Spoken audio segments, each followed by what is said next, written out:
आ गई अब हमारी सीनियर्स की बारी। नई नई नई ये बातें, नई है जानकारी। आ गई अब हमारी सीनियर्स की बारी। इनके अनुभव से अपनी बदली दुनिया सारी। इनके अनुभव से अपनी बदली दुनिया सारी। दादा दादी नाना नानी करते बातें प्यारी। सुन लो तुम, समझ लो तुम, हाँ सुन लो तुम, समझ लो तुम। सुन लो तुम, समझ लो तुम, बात ये हमारी। खुश रखोगे इनको तो होगी खुशी तुम्हारी। नई बात है ये देखो, नई जानकारी। आ गई अब हमारी सीनियर्स की बारी। कहते हैं दुनिया में जितने भी सर्वश्रेष्ठ बिजनेस कम्युनिकेटर्स हैं, उन सब में बॉडी लैंग्वेज समझने की अटूट क्षमता है। तो क्या हम भी बॉडी लैंग्वेज को समझने की क्षमता को डेवलप कर सकते हैं, और क्या इसे समझना जरूरी है? आइए कुछ पल बैठते हैं बुजुर्गों की छांव में। जो देखी है उनकी आंखों ने जिंदगी के ढेरों अनुभव, उन अनुभवों से अनुभव हम आज लेते हैं। नमस्कार दोस्तों, आप सबका स्वागत है। विज्ञान प्रसार, विज्ञान और प्रौद्योगिकी विभाग, भारत सरकार एवं अलगप्पा विश्वविद्यालय कराईकुडू तमिलनाडु के संयुक्त तत्वाधान में वरिष्ठ नागरिकों द्वारा प्रस्तुत एक खास कार्यक्रम श्रृंखला अनुभव में, जिसे आकार दिया है डॉक्टर आर श्रीधरन ने, और मार्गदर्शन कर रही हैं कार्यक्रम की मेंटोर पूजा मुरादा। साथ ही निर्माता हैं चित्रा शर्मा और जमशेद खान, और जिसे आप सुन पा रहे हैं सामुदायिक रेडियो 90.8 FM 24 पर। और मैं हूं आरजे सनी।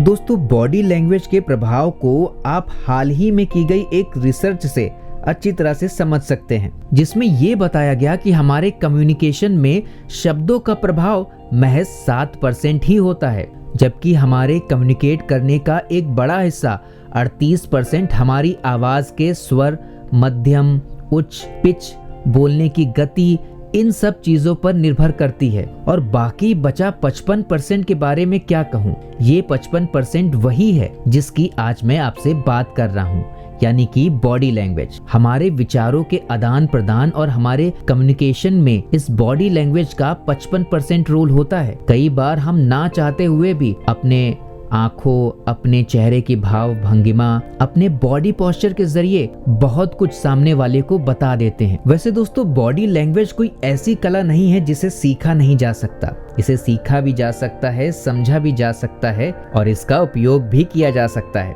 बट ये सब कैसे करेंगे और कैसे इसके बारे में सीखेंगे, जानेंगे, वो सब आपको आज के प्रोग्राम यानी कि अनुभव कार्यक्रम की इस कड़ी में हमारी सीनियर सिटीजन कार्यक्रम की होस्ट अमिता शाह और इस विषय के विशेषज्ञ डॉक्टर NK चंदेल आपको बताने वाले हैं। साथ ही उनसे सवाल करेंगे सहायक वरिष्ठ नागरिक संस्कार जी। तो चलिए बढ़ते हैं आज के अनुभव कार्यक्रम की इस कड़ी में, जिसका विषय है बॉडी लैंग्वेज।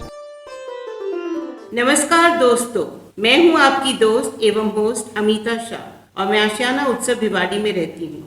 FM 24 भिवाड़ी की ओर से और अनुभव कार्यक्रम के तहत हम आपके लिए एक बहुत दिलचस्प कार्यक्रम आज लेके आए हैं। Non verbal communication, that is body language पे बात करेंगे डॉक्टर NK चंदेल और मैं अमिता शाह और संस्कार जी। इनसे बॉडी लैंग्वेज के बारे में सवाल पूछेंगे।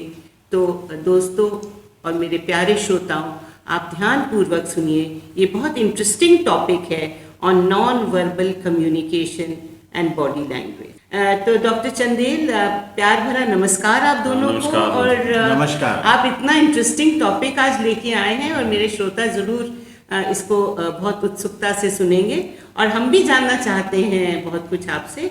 तो आप ये बताएं कि ये बॉडी लैंग्वेज होती क्या है, ये क्या है? हाँ, ये इस विश्व में, ब्रह्मांड में जब से जीव का विकास हुआ है जी, तब से संवाद एक बहुत ही महत्वपूर्ण विषय रहा है।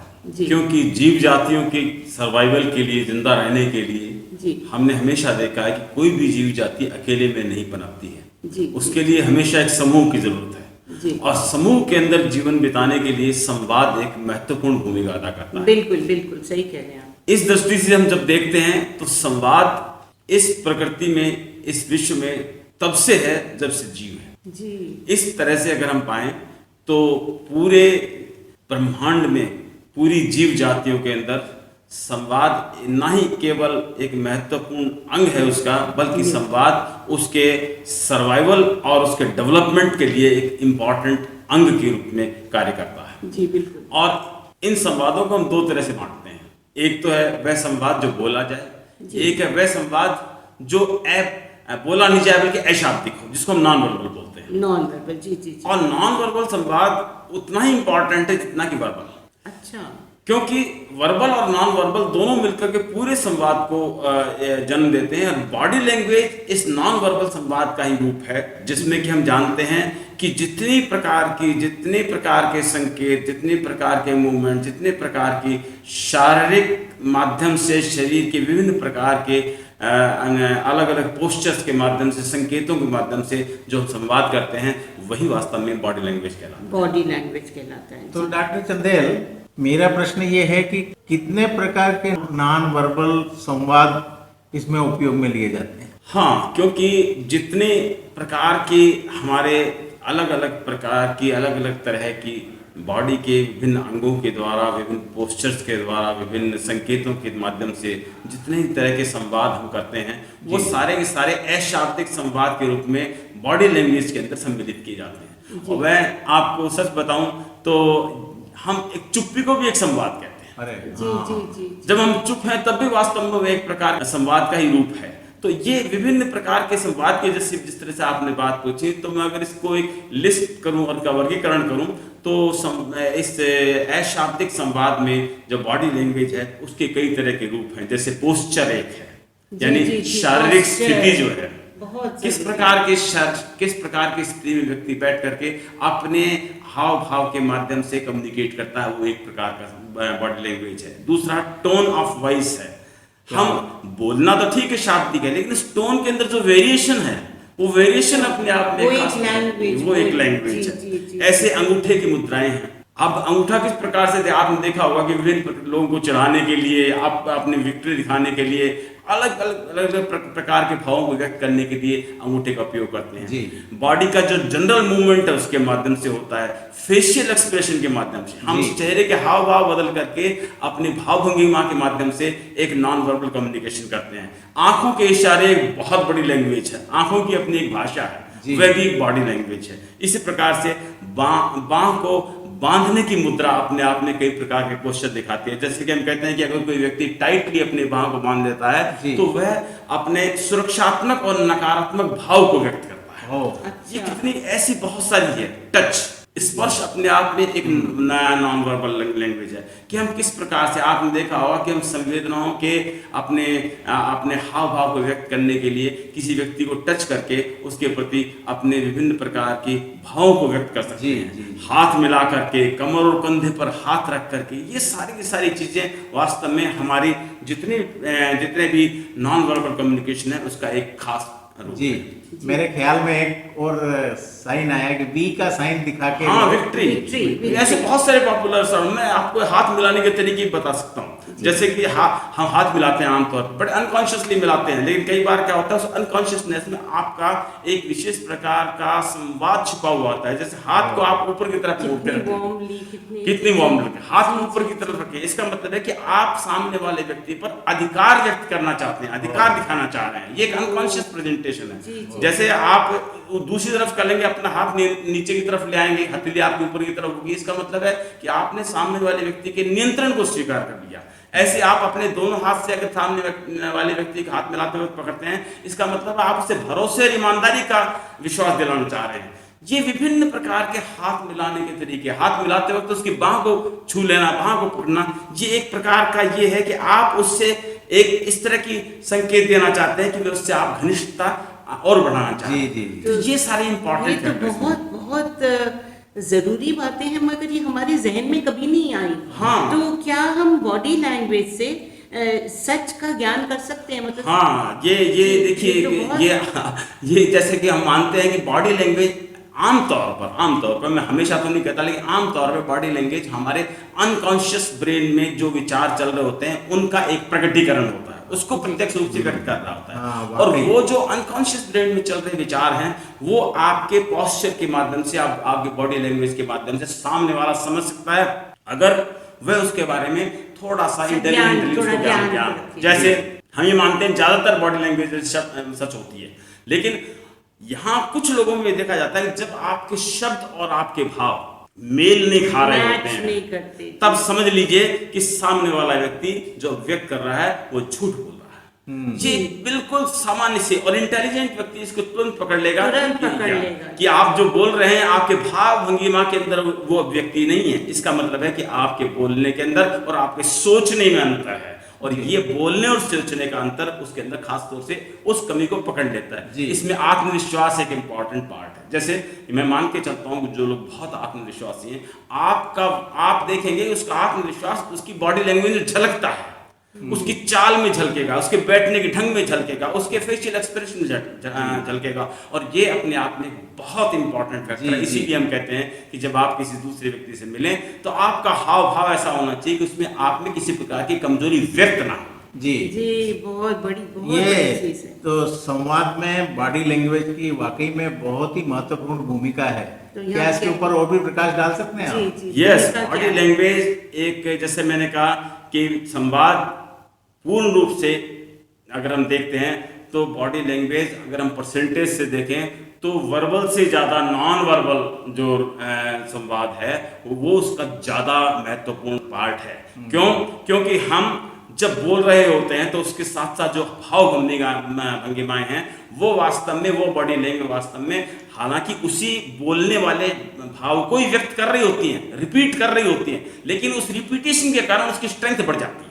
यानी ये कहिए कि आप जो बोल रहे हैं अगर वो आपकी बॉडी लैंग्वेज उसको सपोर्ट कर रही है तो आपके द्वारा व्यक्त किया गया भाव और ज्यादा स्ट्रांग हो जाता है। इसी प्रकार से अगर आपके बोलने और सुनने में, जैसे अभी कहा, बोलने और व्यक्त करने में कंफ्यूजन है तो संवाद के अंदर कंफ्यूजन क्रिएट करता है। और इसी तरह कहा जाता है कि अगर हम जैसे बॉडी लैंग्वेज के साथ साथ अपने संवाद के अंदर कोई विशेष प्रकार के संकेत जोड़ते हैं, जैसे बड़ाई करते वक्त किसी व्यक्ति को पीठ थपथपा दें तो वह आपकी व्यक्ति को और अधिक स्ट्रेंथ करे। जी, तो मतलब बॉडी लैंग्वेज में बहुत चीजें आती हैं, मगर मेरा एक छोटा सा एक सवाल है कि जब बॉडी लैंग्वेज को आप जज कर रहे होते हैं तो इसका कुछ ना कुछ तो आपको पहले से कुछ अभ्यास, कुछ ज्ञान तो होना चाहिए ना? हाँ, मैं इसको इस रूप में कहता हूं कि ऐसा हमेशा ये नहीं कहा जा सकता कि सारी बॉडी लैंग्वेज की जो भाषा है वो हम कोई जन्म से सीखते हैं। नहीं, ऐसा नहीं है। पर हाँ, एक्सपीरियंस से सीखते हैं। हाँ, दोनों भाग हैं। कुछ चीजें इसमें ऐसी किताबें हैं, एक बहुत खूबसूरत बुक है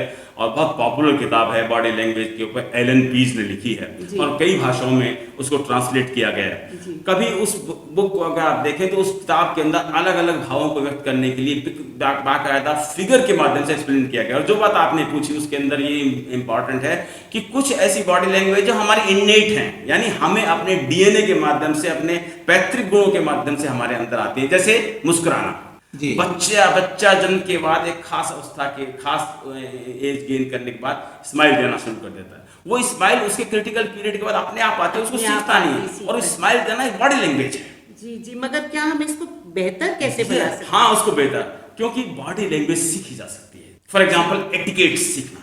अच्छा। अब आपने देखा होगा कि आजकल बहुत सारे ऐसे हॉबी क्लासेस ग्रुप में भी चलाए जाते हैं जिसमें एटिकेट्स लोगों को सिखाते हैं, जिसको हम आमतौर पे ये कहते हैं कि आप ऐसा कीजिए, दूसरों के सामने ऐसा प्रतीत नहीं होना चाहिए। ये वास्तव में क्या एक प्रकार से कल्चरल लर्निंग है, और एक कल्चरल लर्निंग एक स्ट्रेंथ है जहां पे आप सीखने का जहां तक सवाल है कैसे सीखें, तो इसका जवाब तो है हाँ, सीख सकते हैं। कैसे सीखें? उसका एक तरीका सचेत रहें। सचेत रहेगा मतलब जब आपको पता है कि आपकी बॉडी लैंग्वेज का ये पार्ट या इस तरह का जो बॉडी लैंग्वेज जो ठीक नहीं माना जाता, तो आप अपने आप को कॉन्शियस रहिए, कोशिश कीजिए कि इस प्रकार की व्यक्ति आप ना दें।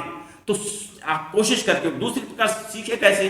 जैसे कि बहुत सारे लोग टेलीविजन के अंदर बड़े बड़े जो लोग हैं उनको देखते हैं, उनको बात करते देखते हैं, उनको चलते देखते हैं, उनको खेलते देखते हैं, और उनके द्वारा अभिव्यक्त की गई बॉडी लैंग्वेज को अडॉप्ट करते हैं, लर्न करते हैं। क्योंकि वो बेहतरीन तरीका है आपके अंदर अपने आप उसको बेहतर कर सकते या अपने आप को बेहतर कर सकते हैं। जी। अच्छा, दूसरों की बॉडी लैंग्वेज को भी समझा जा सकता है। हाँ, ये उसी लैंग्वेज इंटरप्रिटेशन का पार्ट है।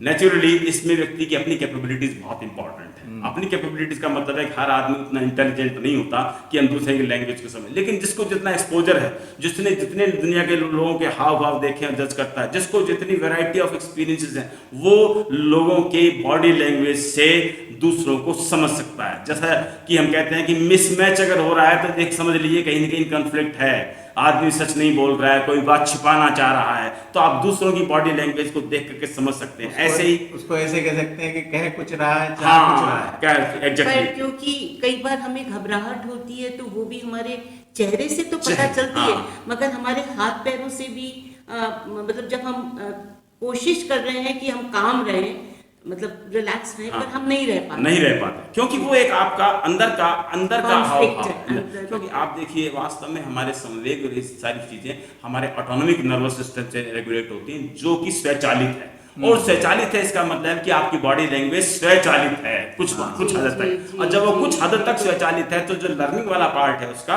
वो अगर बहुत कॉन्शियसली कंट्रोल नहीं किया जाएगा तो व्यक्त होगा। तो जो लोग इसको समझते हैं वो इसको डेफिनेटली दूसरों की बॉडी लैंग्वेज देख के समझ जाते हैं। एक बहुत इंपॉर्टेंट चीज है कि कई बार सामने वाले व्यक्ति की जब व्यक्ति है उसको देखते वक्त आपको गट फीलिंग होती है जी, और वो गट फीलिंग 100% सही होती है। बस आपको ये महसूस करना होता है कि वास्तव में जो सामने किया जा रहा है या बताया जा रहा है वो किस हद तक आपके सामने सही है, यानी ये आपको जज करना है। अनुभव की बात है।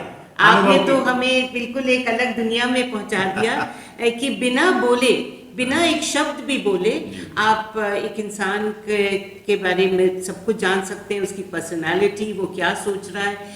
डॉक्टर साहब, आपने इतनी अच्छी अच्छी बातें आज बताई, और ये तो अपने में एक पूरा विज्ञान है जी, ये पूरा एक स्टडी है, और इस पे रिसर्चेस भी खूब हुई हैं, रिसर्चेस हो रखी हैं, और रिसर्च ये कहती है कि अगला आदमी आपके सामने जो है उसके नॉन वर्बल कम्युनिकेशन, उसकी बॉडी लैंग्वेज से आप वो बहुत कुछ कम्युनिकेट करते हैं। जी, ये बहुत बड़ी बात है कि आपने बिना शब्द बोले भी बहुत कुछ बोल दिया।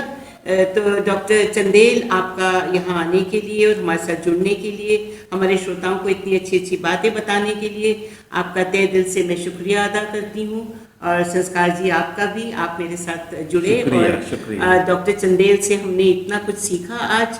इसी तरह के कार्यक्रम हम आपके लिए लेके आते रहेंगे। तब तक नमस्कार। नमस्कार। आपका रेडियो, आपकी धड़कन। बॉडी लैंग्वेज के इस खास विषय पर अनुभव कार्यक्रम की यह कड़ी आपको कितनी पसंद आई?